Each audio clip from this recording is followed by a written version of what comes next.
आप देख रहे हैं कल की न्यूज। तो आज हम हैं उत्तर प्रदेश के जिला हरदोई में और आपको पता ही है कि हरदोई जिला जो है वो अपनी धार्मिक और सामाजिक मान्यताओं को लेकर काफ़ी प्रसिद्ध है। तो आज इसी मुद्दों पर बात करने के लिए हमारे साथ मौजूद हैं हमारे सहयोगी अनुभव वाजपेयी जी, जो आपसे परिचय कराने जा रहे हैं कुछ खास लोगों का। आइए अनुभव वाजपेयी जी। नमस्कार मित्रों, मैं अनुभव वाजपेयी कल की परिवार में आपका हार्दिक स्वागत करता हूं। आज हमारे साथ हैं जनपद के सुप्रसिद्ध समाज सेवी, भूतपूर्व नगर पालिका अध्यक्ष एवं मेला प्रदर्शनी के अध्यक्ष श्री राम प्रकाश शुक्ला जी। सर जी, शुभ नाम क्या है आपका? श्री राम प्रकाश शुक्ला एडवोकेट। अच्छा, इस मेला प्रदर्शनी का जो कार्यभार है वो आपके पास है इसमें? जी, इस समय है मेरे पास। कब से कार्यभार आप संभाल? 2005 के बाद से। इस मेला समिति को लेकर आपसे कुछ पूछना है जी, और मैं यही पूछना चाहता हूं कि मेला समिति जो है कब से यहाँ नुमाइश के रूप में लग रही है? मेला रामलीला मेला प्रदर्शनी कमेटी जो है ये 1923 से लग रही, लेकिन 1906 में फ्लावर डेकोरेशन की एग्जीबिशन AU ह्यूम ने इसी नुमाइश मैदान पर लगवाई थी। उसके बाद रामलीला कमेटी मेला लगाने का काम शुरू किया। फिर रामलीला कमेटी ने नुमाइश के साथ साथ मेले का शुभारंभ किया। लगभग इसको 118 वर्ष हो गए हैं और इसी नुमाइश ग्राउंड पर रामलीला मेला लगातार चलता चला आ रहा है। वर्ष 2005 में बाबू हरिवादी श्रीवास्तव जी की डेथ के बाद मैं इसका कार्यभार कमेटी के साथ संचालित कर रहा हूँ। इसके पहले कई स्वतंत्रता संग्राम सेनानी बाबू जयदेव कपूर जी, सेठ कन्हैया लाल जी और रामदास गुप्ता जी तथा योगेंद्र नाथ मिश्रा जी आदि हमारे कमेटी के लोग रहे जिन्होंने इस कमेटी का संचालन किया। महत्वपूर्ण बात यह है इस रामलीला कमेटी की कि हरदोई एक जनपद जो धार्मिक आयोजनों से जुड़ा हुआ है। हरदोई की पहचान ये रामलीला मेला एक सांस्कृतिक धरोहर के रूप में माना जाता है। यह मेला राष्ट्रीय एकता और धर्मनिरपेक्षता का प्रतीक है। यहाँ पर कवि सम्मेलन, मुशायरे, दंगल आदि तमाम सांस्कृतिक कार्यक्रम इसी मंच पर हुआ करते हैं। सभी कार्यक्रम हमारे ऑल इंडिया लेवल पर होते हैं। ये जो मेले की दुकानें लगती हैं इस पे 75% दुकानदार हमारे मुस्लिम भाई होते हैं, जो हरदोई के अलावा कानपुर और राजस्थान, दिल्ली, मेरठ आदि बाहर के ज़िले के लोग यहाँ पर आते हैं, अपनी दुकानों को लगाते हैं। ये मेला लगभग 2 महीने के लिए चलता है। इसको होली से कनेक्ट किया जाता है। सारे जिला प्रशासन के लोग अधिकारी इस मेले को सहयोग करते हैं। सभी राजनीतिक दल इस मेले को सहयोग करते हैं। इस मेले की विशेषताओं में खास बात यह है कि यहाँ पर ऐसी चीज़ें यहाँ मेले में बिकती है जो एक गरीब मॉल के रूप में जानी जाती हैं। लकड़ी की चीज़ें, क्रॉकरी की चीज़ें और अन्य जो घरेलू उपयोगिता की चीज़ें होती हैं वो आपको कभी कोई मार्केट में नहीं मिलेंगी, लेकिन इस रामलीला मेले की नुमाइश में दुकानदारों के पास उपलब्ध रहती हैं। इस मेले को नुमाइश की संज्ञा क्यों दी जाती है? पहले फ्लावर एग्जीबिशन की नुमाइश लगाई थी AU ह्यूम ने, हमने आपको बताया। उसके बाद से रामलीला मेले के लोगों ने, रामलीला कमेटी के लोगों ने इसको मेले के रूप में फिर नुमाइश का नाम दिया कि इसको नुमाइश के रूप में परिवर्तित कर दिया जाए। तो मेले में 15 दिन तक यहाँ पर एग्जीबिशन के रूप में कन्वर्ट हो गई है। तब से लेकर लगातार ये नुमाइश के रूप में जाना जाता है। मेले से शुभारंभ होता है, श्री रामलीला मेले के शुभारंभ होता है, बाद में नुमाइश के रूप में परिवर्तित हो जाती है। अच्छा, मेरे संज्ञान में है कि यहाँ पर रावण दहन का भी कार्यक्रम होता है जी, मेले के अनुरूप। हाँ बिल्कुल, रामलीला का शुभारंभ जैसे राम जन्म से लेकर और उनकी जितनी भी रामचरितमानस के आधारित जितनी भी रामलीला होती है वो सारी कार्यक्रम होने के बाद रावण वध एक दिन होता है। उसका बाद मेला समाप्त हो जाता है रामलीला का। फिर ये नुमाइश के रूप में परिवर्तित हो जाती है। देखा जाए तो अधिकांश जिलों में जो दशहरा की मान्यता है रावण दहन की, जी वो अक्टूबर या नवंबर मंथ में ही होता है। हरदोई का ये एक पहला ऐसा मैंने देखा है कि यहाँ पर फरवरी और मार्च के बीच में रावण दहन होता है। ये एक परंपरागत चला आ रहा है, इसलिए यहाँ पर रावण वध मेले के समापन के बाद राम जी ने जब रावण का वध कर दिया था, उसके बाद आतिशबाजी के साथ रावण वध का समापन होता है। उसके बाद से नुमाइश शुरू हो जाती है। ईशा जी आप कुछ? बिल्कुल सर, बिल्कुल। सर बहुत अच्छा परिचय दिया आपने नुमाइश के बारे में और हरदोई के मेले आयोजन के बारे में। हम ये जानना चाहते हैं कि यहाँ पर जन सुरक्षा और वाहन सुरक्षा को लेकर आपकी क्या रणनीति रहती है, इससे ज़रा अवगत कराएं। देखिए, जन सुरक्षा के लिए हमारे यहाँ जनपद हरदोई के पुलिस अधीक्षक महोदय पूरा पुलिस प्रशासन यहाँ पर लगाते हैं। यहाँ मेले में मेला कमेटी की ओर से एक पुलिस कैंप स्थापित किया जाता है जो हो चुका है, और पुलिस फोर्स यहाँ पर पूरी रहती है। कोतवाली नज़दीक है, कोतवाली की देखरेख में रहता है, और यहाँ पर हर अधिकारी सीओ सिटी से लेकर इंस्पेक्टर कोतवाली, एडिशनल एसपी और एसपी तक इस मेले का हर हफ्ते भ्रमण करते हैं। पूरी सुरक्षा रहती है। सबसे बड़ी बात यह है कि हरदोई के लोग इसे लगाते हैं मेले को, हरदोई के लोग इसे सहयोग करते हैं, इसलिए तमाम नौजवान इस मेले में हमेशा अपनी सहयोग की भागीदारी रखते हैं। अच्छा, ये तो बहुत सुंदर बात आपने बताई। और सर ऐतिहासिक पहलुओं के बारे में थोड़ा और अवगत कराइए। जी ना, थोड़ा सा और हम जानना चाहेंगे कि हरदोई के जो ऐतिहासिक पहलू रहे हैं मेले आयोजन को लेकर, उसके बारे में आपकी क्या धारणा है? मेले को लेकर धारणा ये है लोगों की कि हरदोई में जब कहीं भी नुमाइश नहीं लगती है तो मेले हरदोई में नुमाइश लगती है, हरदोई में मेला लगता है। मैं आपको ये बता दूं कि इस देश में जब संकटकालीन आया, पाकिस्तान या किसी से युद्ध हुआ, तब भी ब्लैकआउट हुए, लेकिन इस मेले का, इस नुमाइश में कोई उसका फ़र्क नहीं पड़ा।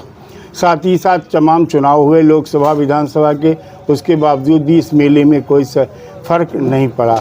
तमाम लोग इसको ऐतिहासिक इसलिए मानते हैं, ऐतिहासिक प्राचीन धार्मिक रामलीला मेला है, क्योंकि ये मेला इतने वर्षों से चला आ रहा है, परंपरागत ट्रेडिशनल है ये बिल्कुल नुमाइश, इसलिए चली आ रही है। सबसे बड़ा इतिहास यही है कि इसको हिंदू मुस्लिम एकता और राष्ट्रीय एकता के रूप में लोग मानते हैं और चलाते हैं, सहयोग करते हैं। अच्छा सर, यहाँ पर आप बातचीत करना चाह रहे हैं धर्मनिरपेक्षता के बारे में, है ना सर? ओके सर, आपका जो पद है, हम इसके बारे में थोड़ी विस्तृत जानकारी चाहेंगे आपसे कि आप अपने पद के बारे में बताएं कि आपकी क्या रिस्पॉन्सिबिलिटीज़ हैं, क्या उत्तरदायित्व हैं आपके। मेले के बारे में हमारी ये रिस्पॉन्सिबिलिटी है कि हम दुकानदारों की सुरक्षा करें, आए हुए लोगों का सम्मान करें। इसके अलावा मेले में किसी प्रकार की स्वास्थ्य संबंधी सफाई की व्यवस्था देखना मेरा काम है, मेला कमेटी का काम है। जन सुरक्षा की सहयोग करना मेरा कार्य है। सबसे बड़ी बात यह है कि यहाँ पर पानी के लिए बड़ी व्यापक व्यवस्था है। फायर हाइडेंट हम लोगों ने बना रखे हैं खुद। 12 ऐसे फायर हाइडेंट के पॉइंट हैं, अंडरग्राउंड टैंक्स हैं जिसमें 50,000 वाटर एट ए टाइम मौजूद है। अभी 10,000 लीटर की टंकी ओवरहेड टैंक हम लोगों ने, कमेटी वालों ने रखवाया है, वो लगातार संचालित हो रहा है। 6 हमारे यहाँ समरसेबल पंप हैं जो लगातार कंटिन्यू अपना वर्क करते हैं। किसी भी समय पानी की कोई कमी नहीं रहती। अच्छा सर, कुछ विकृत घटनाओं के बारे में बातचीत करेंगे, जैसे कि मिसिंग चिल्ड्रंस हो जाते हैं मेलों में, है ना, और इसके साथ में चोरी वगैरह की घटनाएं बहुत ज़्यादा देखने को मिलती है। पैसे की चोरी है, जेवरों की चोरी है, इस पर आप क्या कहना चाहेंगे? इस पर कैसी प्रशासन व्यवस्था और प्रशासन व्यवस्था हरदोई की किस प्रकार ध्यान देती है? मेले में पुलिस की व्यवस्था के अलावा रामलीला कमेटी हरदोई के द्वारा CCTV कैमरे सब लगे हुए हैं जिनका संचालन हमारे इसी कंट्रोल रूम से होता है। साथ ही साथ अनाउंसमेंट का भी यहाँ पर प्रबंध है कि कोई बच्चा खो जाता है उसकी सूचना हमें या कोई दुकानदार आके देता है, पुलिस कैंपेन देते हैं।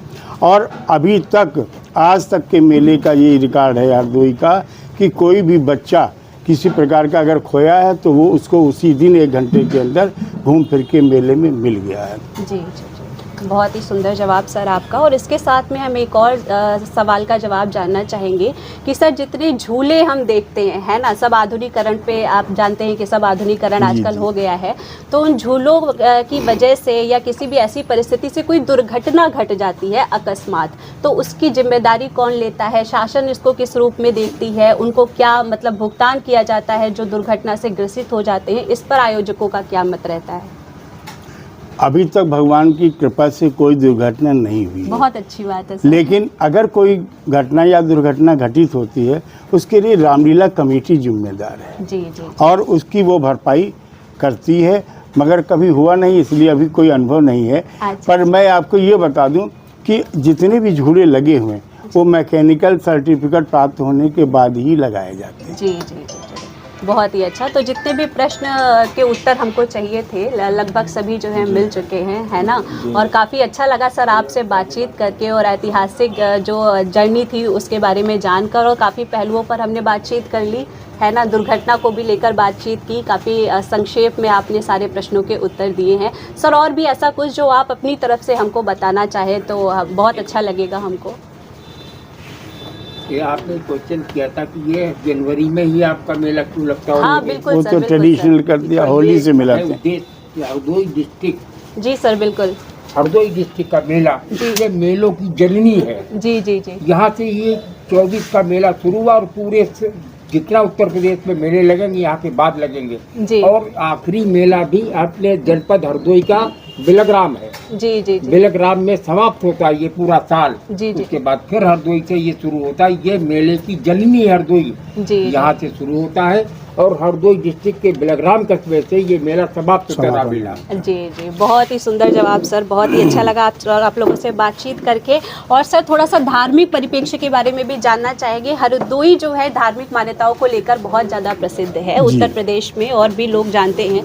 तो सर थोड़ा सा हमको इस बारे में भी बताएं, ताकि हमारा जो पूरा देश है, जहाँ तक हमारा नेटवर्क है, वो लोग जान सके कि हरदोई अपनी किन धार्मिक मान्यताओं को लेकर प्रसिद्ध है। यहाँ पर हिरण्यकश्यप का किला है। अच्छा जी। किला है, होलिका दहन यहाँ होती है, यहीं से शुरुआत होती है। अब तो सभी जगह होने लगा है। लेकिन धार्मिक मान्यताओं की जहाँ तक बात है कि सबसे ज़्यादा हरदोई पहले ये जाना जाता था कि हरिद्रोही है। अच्छा अच्छा अच्छा। लेकिन जब से यहाँ पर 52 अवतार हुए, यहाँ पर मंदिर है, तो हरदोई एक धार्मिक भावनाओं से जुड़ा हुआ है। श्रवण देवी का मंदिर है, माता जी का कान जब कट के वहाँ गिरा। आज हमारे नैमिष का क्षेत्र है, आसपास जिले हरदोई से जुड़े हुए। ऐसी कोई जगह नहीं जहाँ से हरदोई जुड़ा ना हो। इसलिए धार्मिक आयोजन का मुख्य केंद्र हरदोई से शुरू होता है और आसपास से लोग उसमें रहता है। बिलग्राम में गंगा जी का निकास है, वहाँ पर गंगा जी की वजह से मेला लगता है। राजघाट में, फरखाबाद में कृष्ण नगरिया जो भी घटिया घाट का मेला है लगता है। इसलिए पूरी हरदोई के आसपास भी धार्मिकता से और एकता से जुड़ा हुआ है। बिल्कुल सर, बहुत ही सुंदर। आपसे जो भी बातचीत रही वो काफ़ी ज़्यादा महत्वपूर्ण विषयों पर रही, और काफ़ी अच्छा लगा आपसे बातचीत करके। तो आप भी देख रहे थे कि हम हरदोई के, उत्तर प्रदेश के जिला हरदोई में मेला आयोजकों से बात कर रहे थे। यहाँ पर अध्यक्षकों और प्रबंधकों से हमारी बातचीत हुई, और हमें काफ़ी कुछ अच्छा लगा यहाँ के ऐतिहासिक पहलुओं के बारे में जानकर। सबसे पहले तो यहाँ की धार्मिक मान्यताएं भी अपने आप में बहुत ही आकर्षक करने वाली है, और दूसरी बात ये है कि ये जो मेला प्रबंधक है, आप यहाँ पे अगर हरदोई के आसपास के जिलों से हैं तो आपको हरदोई ज़रूर आना चाहिए, और इन महीनों में हरदोई में मेले का आनंद आपको अवश्य उठाना चाहिए। सही कह रहे हैं अनुभव वाजपेयी जी? बिल्कुल सही कह रही हैं आप। देसा जी ने बहुत ही विस्तृत जानकारी ली है आदरणीय शुक्ला जी से। शुक्ला जी पिछले कई सालों से मेले का नेतृत्व कर ही रहे हैं, और नगर पालिका भी इनके नेतृत्व में चली है। इनका कार्यकाल बड़ा ही सुंदर रहा है। बहुत ही सामाजिक और सरल स्वभाव की प्रवृत्ति के व्यक्ति हैं, और आज इनसे हमने और दीक्षा दीक्षित जी ने बातचीत की है, उसके लिए आपका धन्यवाद जी। और आप सब जुड़े रहें कल की पोर्टल पर हमारे साथ, और हरदोई में और भी धार्मिक आयोजनों पर हम आपको किसी न किसी खास अतिथि से भेंट करवाते रहेंगे, और आपको पता करवाते रहेंगे कि हरदोई अपने आप में धार्मिक और सामाजिक मान्यताओं को लेकर कितना प्रसिद्ध है। ठीक है, तो बने रहिए हमारे साथ, देखते रहिए कल की न्यूज़ लगातार। कल की न्यूज़, अखंड भारत की आवाज़।